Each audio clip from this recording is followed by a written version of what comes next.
आज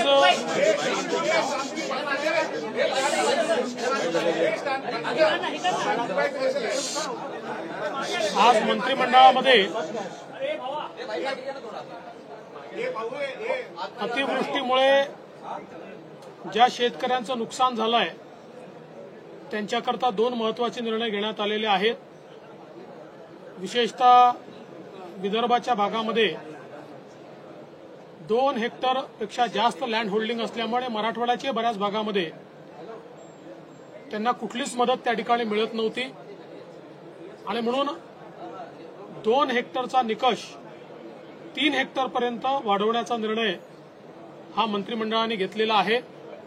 त्यामुळे आता ज्यांचं नुकसान झालंय अशा जवळजवळ सर्व शेतकऱ्यांना यामध्ये फायदा मिळणार आहे। ज्यांची जमीन खरडून गेली आहे त्यातही 2 हेक्टरपेक्षा जास्त ज्यांच्याकडे जमीन आहे त्यांची जमीन खरडून गेली तर त्यांना कुठली मदत मिळत नव्हती। पण आता जमीन लँड होल्डिंग किती मोठं असलं तरीही 2 हेक्टरपर्यंत खरडून गेलेल्या जमिनीचा मोबदला त्यांना देण्यात येईल अशा प्रकारचा निर्णय देखील झालाय। त्यासोबत एखाद्या शेतकऱ्याच्या जमिनीचा काही भाग खरडून गेलाय आणि बाकी ठिकाणी पिकाचं नुकसान झालंय, अशा परिस्थितीमध्ये त्या शेतकऱ्याला एकच मदत मिळत होती।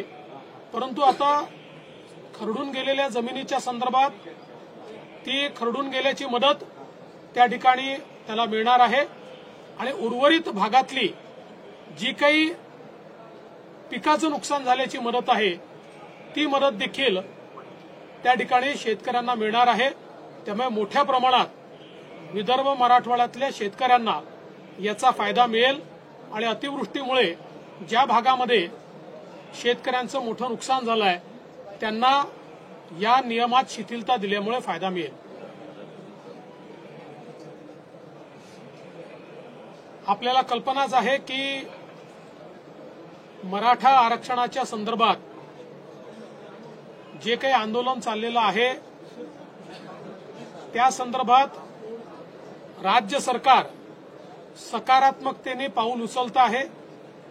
माननीय मुख्यमंत्री यांनी स्वतः आरक्षणाच्या संदर्भातलं कमिटमेंट हे दिलेलं आहे आणि त्यानुसार राज्य सरकार मराठा समाजाला आरक्षण देण्याच्या संदर्भात पूर्णपणे कमिटेड आहे।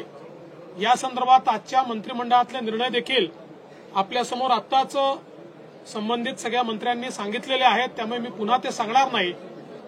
पण याच वेळी काही लोक या आंदोलनाचा फायदा घेऊन हिंसा करण्याचा प्रयत्न करतायत आणि विशेषतः ज्या प्रकारे काल बीडमध्ये काही लोकांनी त्या ठिकाणी लोकप्रतिनिधींचे घरं जाळ, काही विशिष्ट समाजाच्या लोकांना टार्गेट कर, काही लोकांचे हॉटेल दवाखाने जाळ, प्रतिष्ठानं जाळ, अशा प्रकारचं जी कारवाई केली आहे ही कारवाई अत्यंत चुकीची आहे।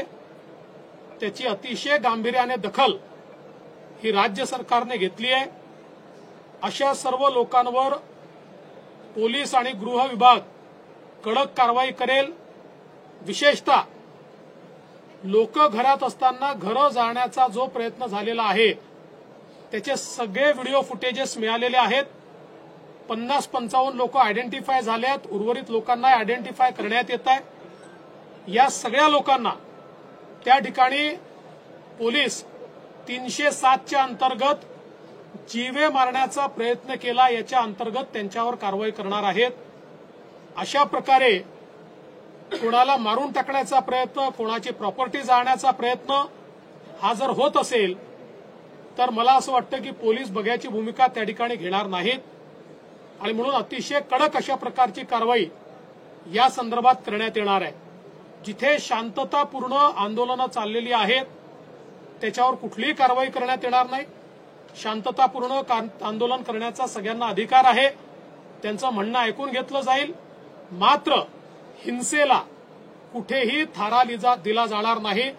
या संदर्भात आवश्यकतेप्रमाणे ऍडिशनल फोर्सेस मागवण्यात आलेले आहेत, मोबिलाइज करण्यात आलेले आहेत ते ठिकठिकाणी ठेवण्यात आलेले आहेत आणि जोपर्यंत या ठिकाणी शांतता होत नाही आणि अशा फोर्सेसला त्या ठिकाणी पकडलं जात नाही तोपर्यंत पोलिसाची कारवाई सुरू राहील।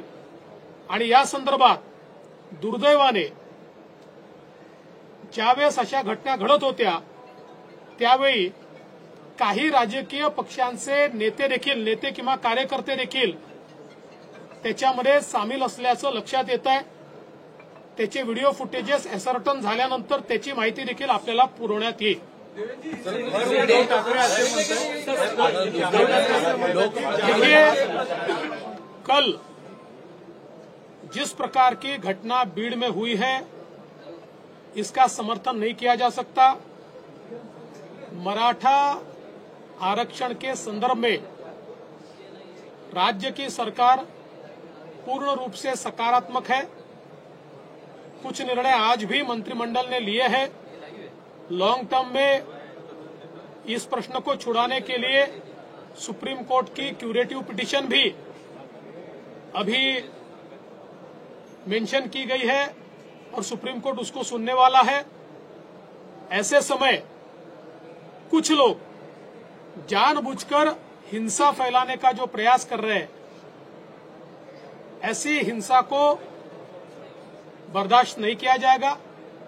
उनके ऊपर कार्रवाई होगी। कई लोगों को आइडेंटिफाई किया गया है। सारे सीसीटीवी फुटेजेस हमको मिले हैं। इनमें जो लोग दिखाई पड़ रहे हैं उन्होंने सीधे सीधे लोगों को जिंदा जलाने का प्रयास किया है। ऐसे समय उनके ऊपर 307 की धारा के तहत व्यक्तियों को जान से मारने की कोशिश करना, इस प्रकार की कार्रवाई की जाएगी। जो शांति के साथ आंदोलन कर रहे हैं उनको आंदोलन करने दिया जाएगा। विशेष अधिवेशन बोलवण्यासंदर्भात आज काही चर्चा झाली आहे का? दुसरं महत्त्वाचं, काही ओबीसी नेते तुमच्याकडे काल आलेले होते, त्यांची अपेक्षा होती की सिक्युरिटी प्रोव्हाइड करण्यात यावी। काल तुम्ही त्याचा पण आढावा घेतला। असं आहे की ज्या ठिकाणी ओबीसी नेत्यांना धमक्या आलेल्या आहेत किंवा इनसिक्युरिटी वाटते आहे अशा ठिकाणी पोलिसांना सांगितलेलं आहे की या धमक्या गांभीर्याने घेतल्या पाहिजेत आणि त्याच्यावर योग्य ती कारवाई केली पाहिजे। काही लोक फेसबुकच्या माध्यमातून किंवा सोशल मीडियाच्या माध्यमातून धमकी देतात। त्या धमकीलाही गंभीरतेने घेऊन त्यांच्यावरही कारवाई करण्याचे आदेश हे देण्यात आलेले आहेत।